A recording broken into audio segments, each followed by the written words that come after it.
Monsieur le Président de la Confédération, Monsieur le Secrétaire d'État, Mesdames et Messieurs, je vous souhaite la bienvenue à cette conférence de presse au terme de la première séance du Conseil fédéral de l'année et du Conseil fédéral dans sa nouvelle composition. Permettez-moi de souhaiter la bienvenue aux stagiaires du Centre roman de formation des journalistes qui assistent à cette conférence de presse. C'est sous la houlette de Daniel Cornu et Bernard Wüttrich qu'ils passent cette journée à Berne pour se faire une idée plus précise de la vie politique et du travail des médias au Palais fédéral. Nous souhaitons à tous et à toutes une journée aussi intéressante qu'enrichissante.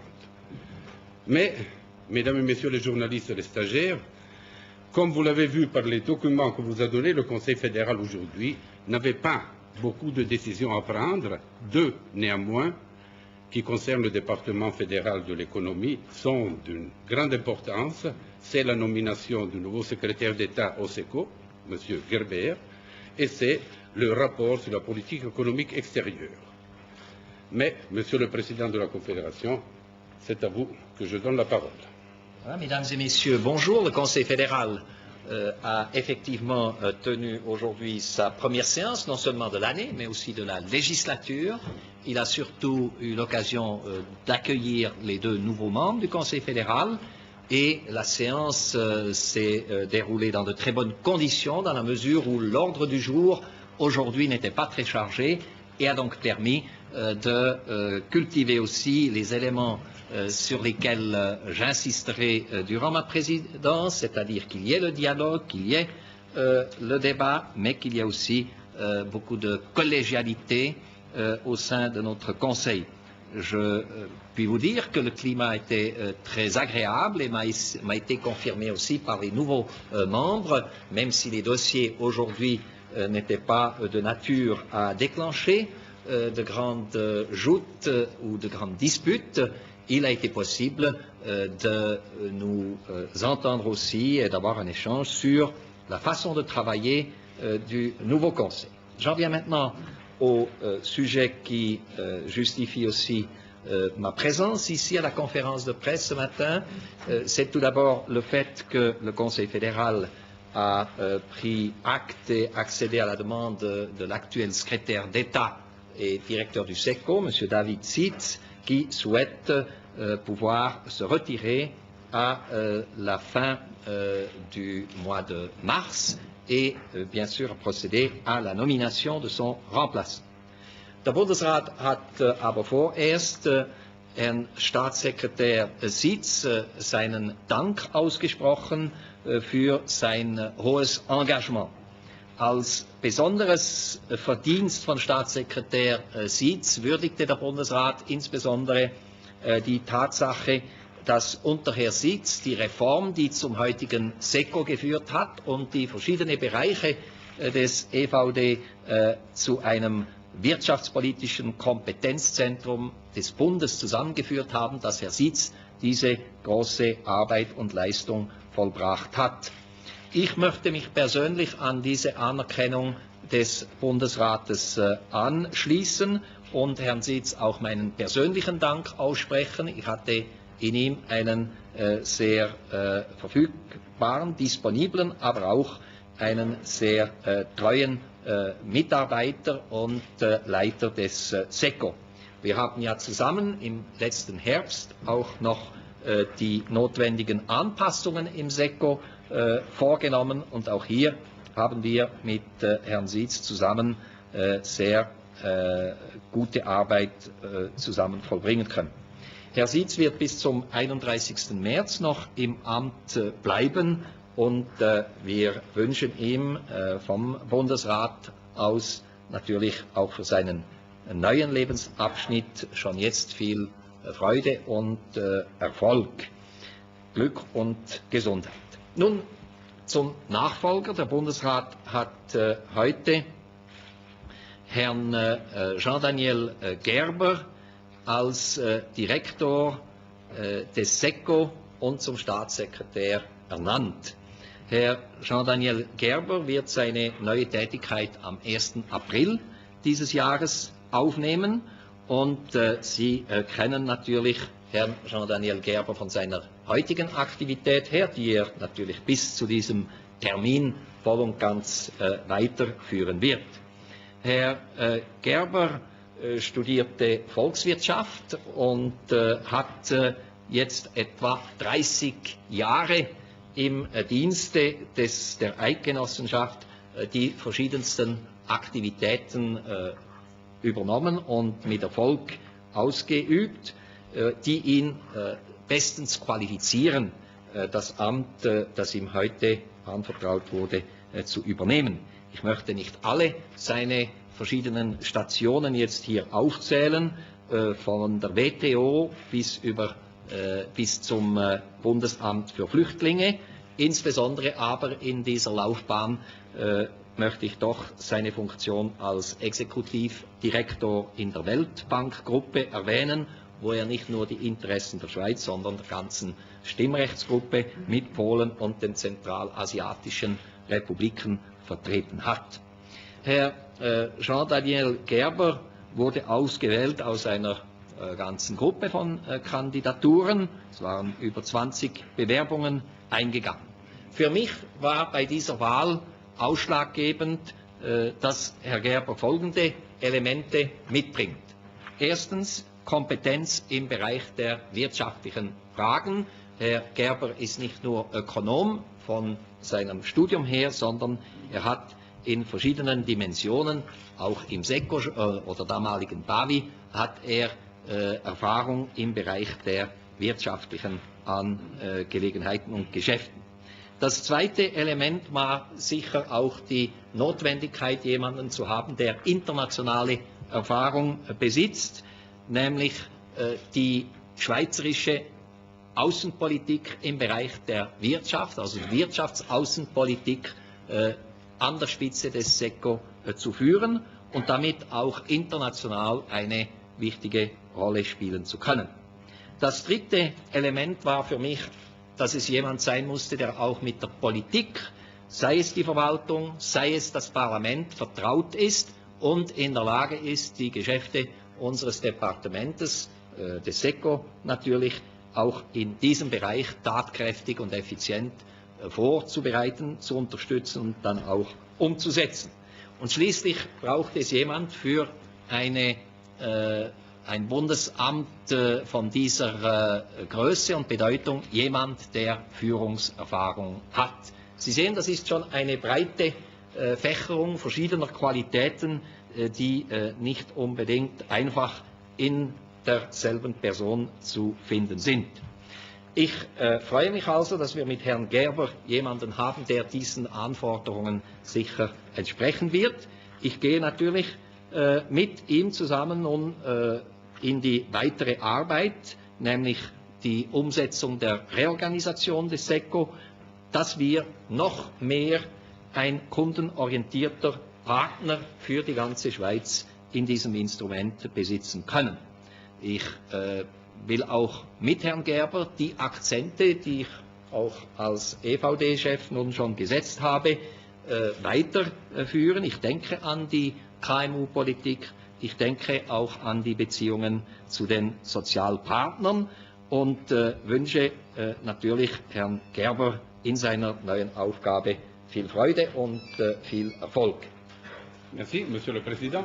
Monsieur le Secrétaire d'État, c'est avec quel esprit que vous assumez cette nouvelle tâche? Monsieur le Président, d'abord, j'aimerais vous remercier. J'aimerais remercier naturellement le Conseil fédéral pour la grande confiance qui me témoigne à nouveau. Il me l'a témoigné à 3 reprises, très fortement. La première fois, lorsque j'ai pris les fonctions comme premier directeur exécutif à la Banque mondiale. Une deuxième fois, lorsqu'il m'a choisi à la tête de l'ODR, en novembre 1997. Et maintenant une 3e fois. J'espère beaucoup que je pourrai remplir tous les espoirs et satisfaire la confiance que le Conseil fédéral me témoigne. Monsieur le Conseil fédéral vous l'a indiqué, je reprendrai la tête du SECO au 1er avril.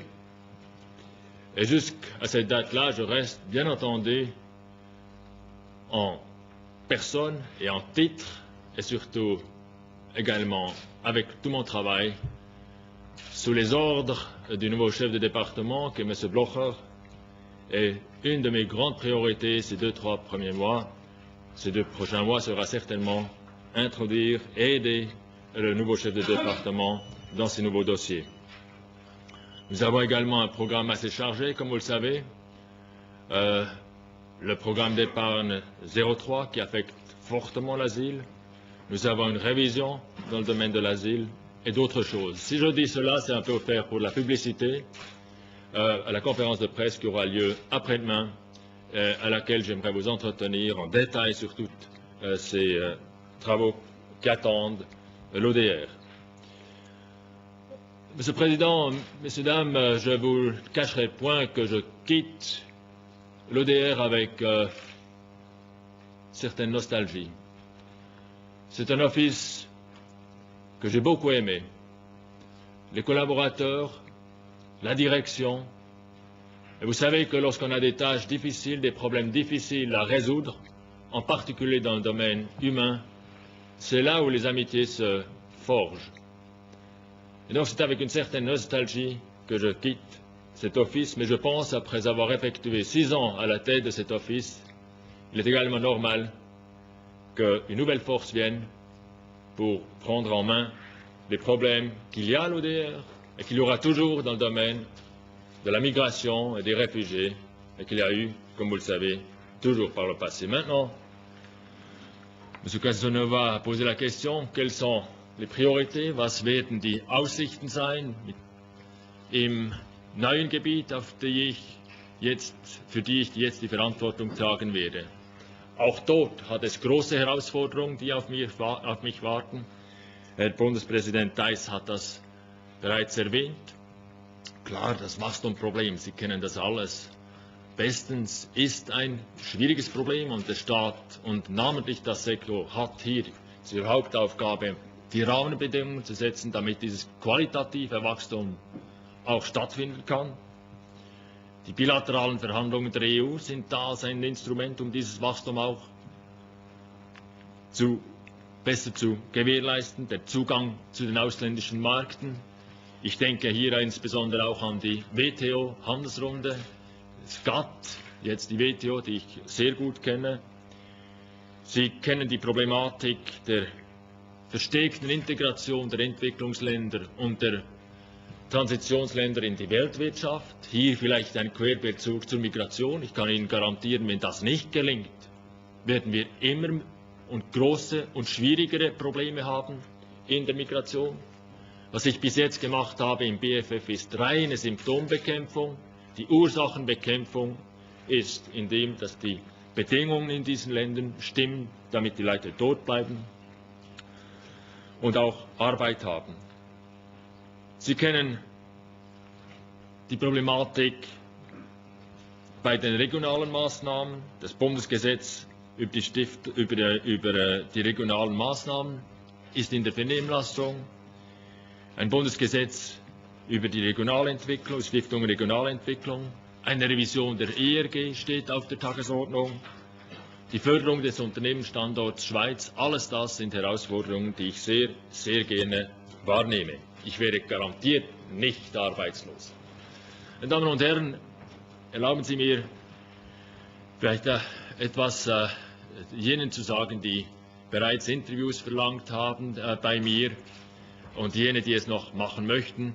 Ich möchte davor absehen, jetzt Interviews zu machen, und ich möchte 3 Gründe angeben, wieso ich das nicht mache. Den ersten Grund habe ich ja bereits angegeben. Übermorgen findet ja die jährliche Pressekonferenz oder Medienkonferenz im Asyl statt.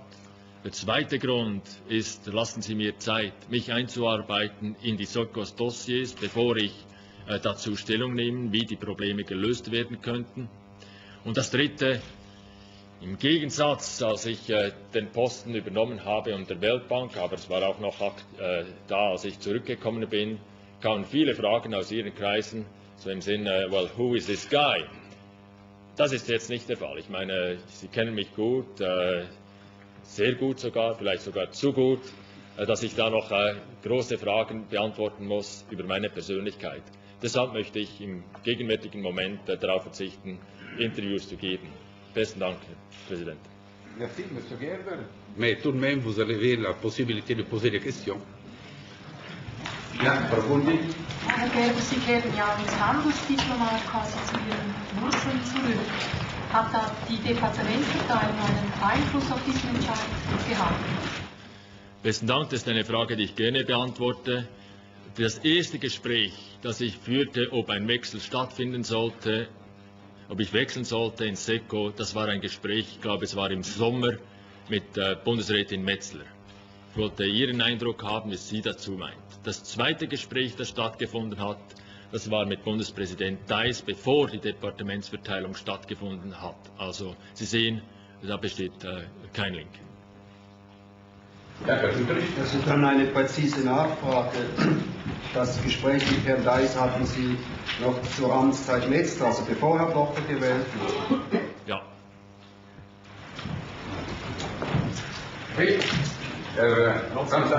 Trotzdem noch eine Frage in diese Richtung. Wann haben Sie sich entschieden, vor oder nach dem 15. Dezember? Vor dem 15. Dezember, als ich kandidiert habe zu diesem Posten. Und ich kann das auch schriftlich belegen mit dem. Wir glauben Ihnen, weil wir kennen. Bitte? Wo sehen Sie die Gründe für das schwache Wirtschaftswachstum in den letzten 10 Jahren in der Schweiz? Gut, lassen Sie, wie gesagt, ich möchte jetzt nicht auf diese Fragen eingehen. Lassen Sie mir Zeit, wenn ich diese Frage beantworte, ich könnte sie beantworten, dann kommen eine ganze Reihe anderer Fragen und dann stellt sich die Frage der Abgrenzung. Deshalb möchte ich darauf verzichten, diese Fragen jetzt zu beantworten. Ja. Können Sie vielleicht einen Blick zurück, ganz kurz Ihre Prioritäten bei der Führung BFF skizzieren und Ihre Gedanken zu einer Nachfolge, also wo die Prioritäten hier gesetzt werden müssten aus Ihrer Sicht? Die Führung im BFF, gut, als ich das Amt übernommen habe, mögen Sie sich erinnern, sprachen Sie sehr viel von den kleinen Königreichen. Also ging es zuerst einmal darum, dieses Amt zu einem Amt zu vermelzen.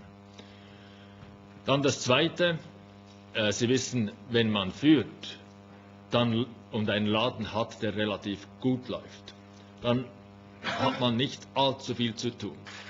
Nun, als ich gekommen bin, ging die Kosovo-Krise los.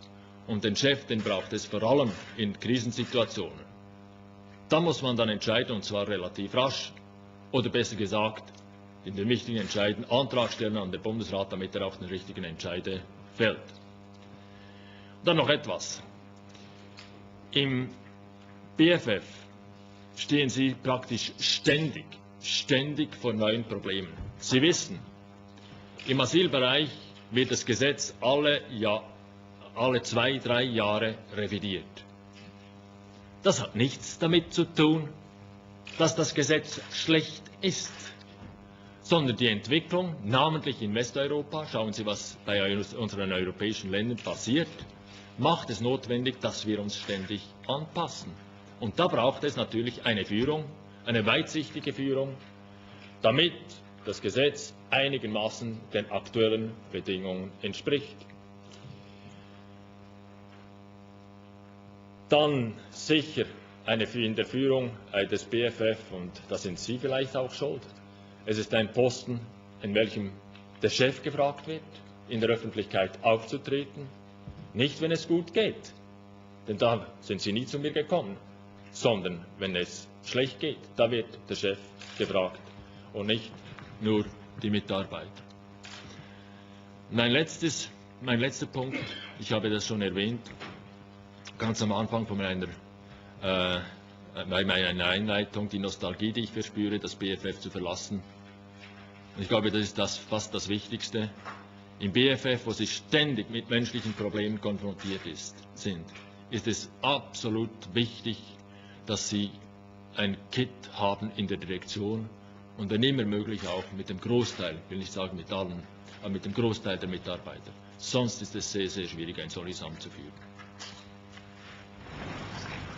Oui, deux questions, une à M. Gerber et l'autre au président de la Confédération. Alors, première question, est-ce que Le résultat de la dernière initiative sur l'asile a été un indice déterminant pour vous amener aussi à prendre la décision de faire une candidature au SECO. La deuxième question adressée à M. Deiss, est-ce que le secteur de la technologie et de l'innovation va être attaché au SECO? Première question, M. Gerber. La réponse est non. Deuxième question, M. le Président. La réponse est non. D'autres questions? À des réponses Une question d'ordre général, donc pour vous ou pour M. Deiss. Est-ce qu'il a été question aujourd'hui du menu des votations de mai et septembre? Oui, je peux vous dire que le Conseil fédéral a procédé à une première discussion sur l'état des dossiers prêts à être soumis à votation et sur celles qui pourraient être soumises à votation au mois de mai, mais il n'a pas encore pris la décision définitive. Vous savez qu'au sujet de deux référendums, celle contre la 11e révision de l'ABS et celle sur l'assurance maternité, le délai référendaire déchoue le 22 janvier. Herr Vanoni? Ja, Herr Gerber, wenn ich es richtig gehört habe, hat mein Kollege Sie vorhin auch noch gefragt nach den Vorstellungen oder Wünschen, die Sie hätten wegen Ihrem Nachfolger im BFF. Können Sie dazu noch etwas sagen? Es ist natürlich eine Frage, die ich natürlich nicht gerne beantworte, und das wird natürlich Bundesrat Blocher beantworten müssen. Aber wenn ich ein Qualifikationsmerkmal bezeichnen würde, würde ich zuoberst: Es braucht eine integrative Persönlichkeit. Ich habe auch noch eine generelle Frage an den Bundespräsidenten. So in der bundesratslosen Zeit, jetzt über den Jahreswechsel, hat eine Diskussion stattgefunden, eigentlich ohne Bundesrat, nämlich der Frauenmanifest etc. im Nachgang dieser Wahl. Möchten Sie da etwas tun? Ich begrüße die Diskussion, die von verschiedener Seite über parlamentarische Vorstöße, ich denke an Frau Fehr, aber auch, glaube ich, Arbeitgeberverband, Herr Hasler hat Meinungen dazu, also von verschiedener Seite her die Frage Frauen und deren Beteiligung an der Wirtschaft oder generell an den Aktivitäten des Landes, die Familie und ihre Vereinbarkeit mit der Arbeitswelt. Ich glaube, das sind wichtige Fragen, die wir auch im SECO werden diskutieren und bearbeiten oder sogar koordinierend begleiten wollen. Es wird auch ein Bericht dazu kommen im Laufe des Jahres von der OECD, und das wird uns Anlass geben, hier die Elemente, die damit zusammenhängen, zu thematisieren.